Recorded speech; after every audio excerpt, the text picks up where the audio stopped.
What I wish about toxic relationships in my 20s.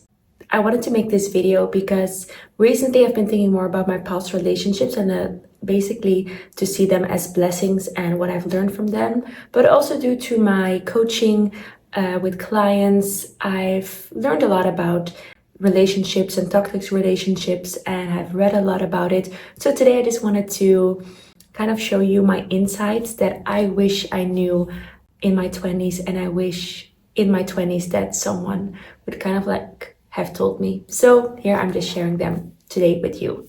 If you're new to my channel, hi, my name is Luisa. I'm a Brazilian Dutch lady. I live between Ibiza, Portugal, but I'm currently in Dubai for the couple of months.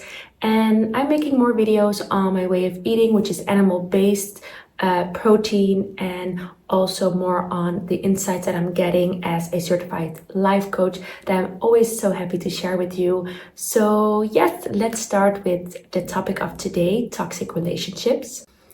In my 20s, when I was in a relationship, and I just want to make it a bit more personal because I hope it can resonate with you rather than just giving just general tips.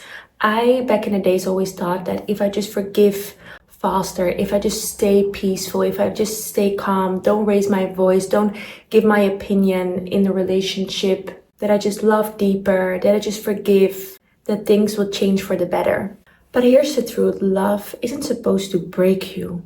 And if it does, then it is just not love. And for me, what I've just realized over the last years, being in a completely different relationship, but also being with clients about talking about this topic, is that actually the hardest pill to swallow about toxic relationships is that you let it happen. And that can hit you, right? So it's like, fuck. Sorry for my language. That can hit you, right? So it's like, wow, I am responsible. I let that happen. So I just want to, sink that in for a moment. Most people think that toxic relationships are the ones that are very, you're screaming, there's abuse, obviously, a lot of like fights, a lot of red flags, obviously. But the most dangerous toxic relationships are the ones that are quiet. They creep in of kind of like a feeling of passion or misunderstood love. They gaslight you into believing that actually you are the problem. And that's really how you get trapped.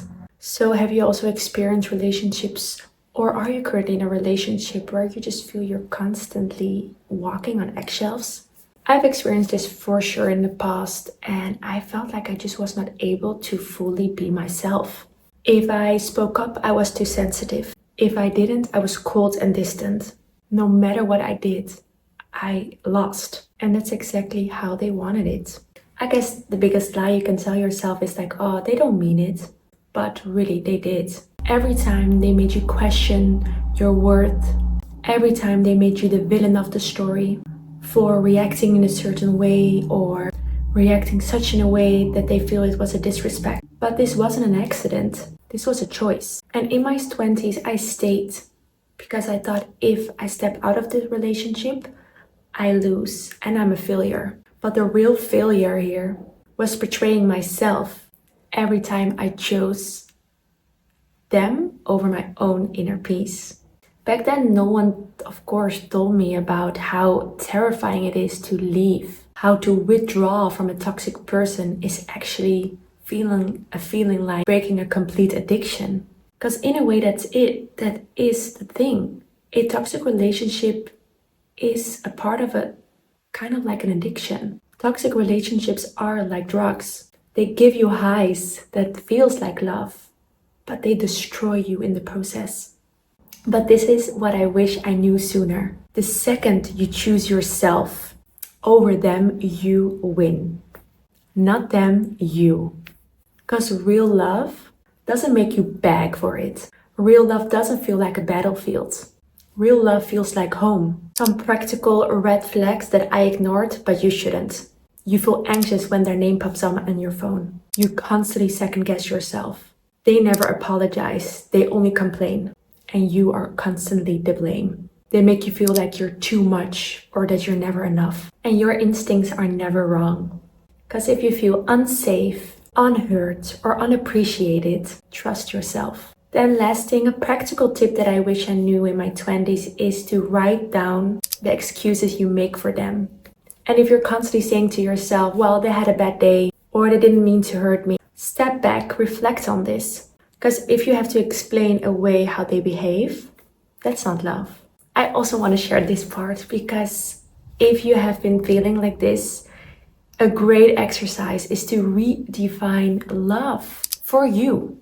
Make a list of what love should feel like for you. That could be kindness, safety, peace. Because when, and it will happen again in your life, you will recognize it and you will embrace it fully. Is there any hard lesson that you've learned during any toxic relationship? I would love to hear from you. So drop them below in the comments. Because your story might help free someone else today. Thank you so much for clicking on this video and I hope to see you in the next one.